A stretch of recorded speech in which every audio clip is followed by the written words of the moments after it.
guys, ready to chat homeschool? So in today's video, I want to go over the reasons why I love Abeka, but I won't be using them for next year. So as you know, if you've watched my previous videos, I was a school teacher before and I transitioned to homeschooling my own children.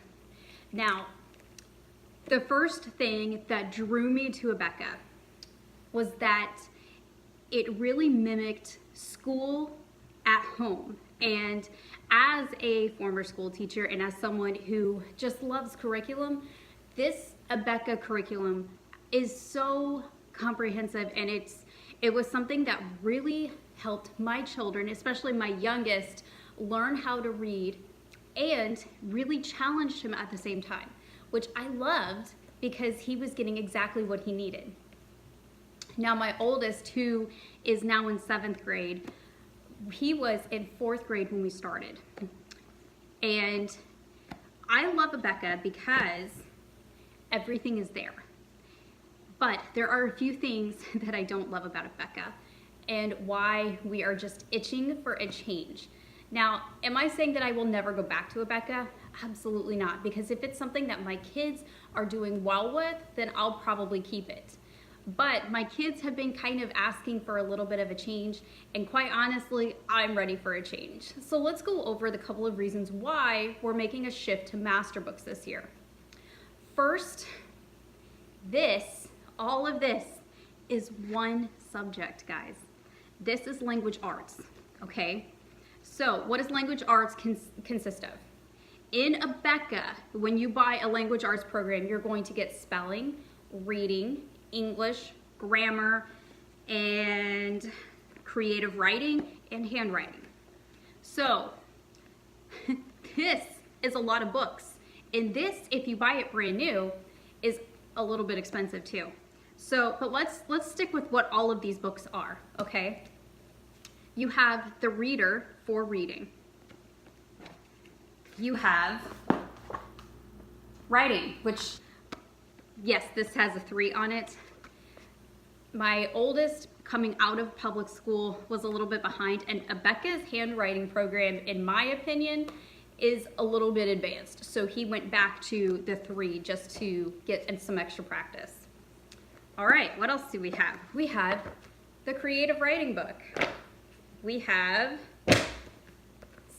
his personal spelling book, the student spelling book. We have the reading comprehension book. We have spelling test key.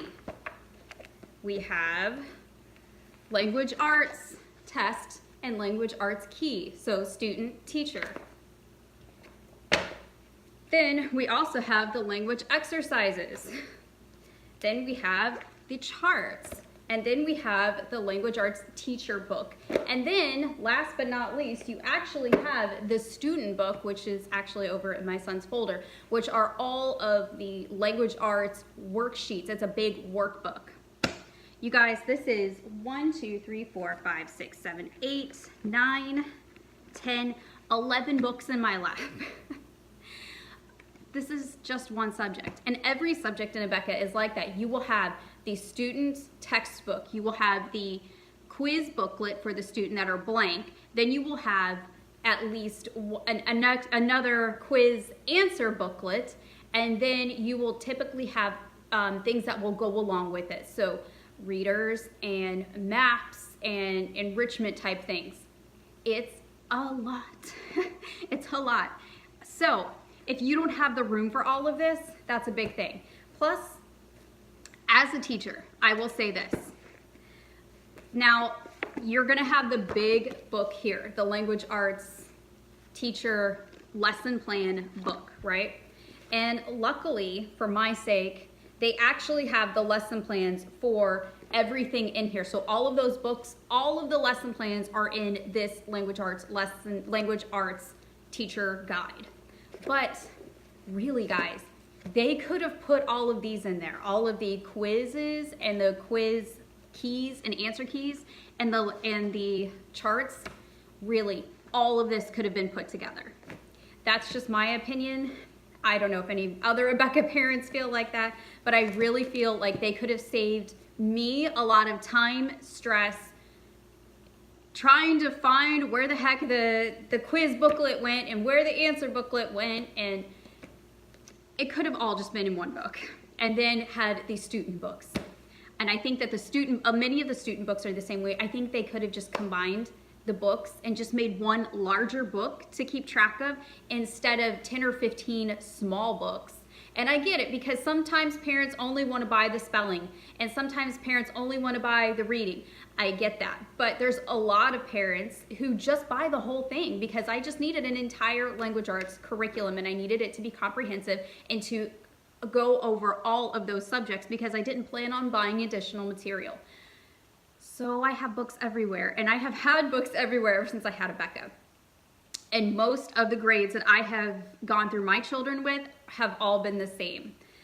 And I have also found that when you go through different versions of it, because they revise their curriculum every now and then, and they're actually right now going through a revision, and it's the grade that my youngest is in. So he has to get the new material every year. And last year there was a mix up with some of the material because somehow I got an old lesson plan book, but they sent me the new workbooks. And what happens is if you buy your used curriculum, like on eBay or whatever, and you get an old book, so let's say that this was last year's Language Arts 6, but I bought on Abeka.com the blank worksheets and things that they had just revised.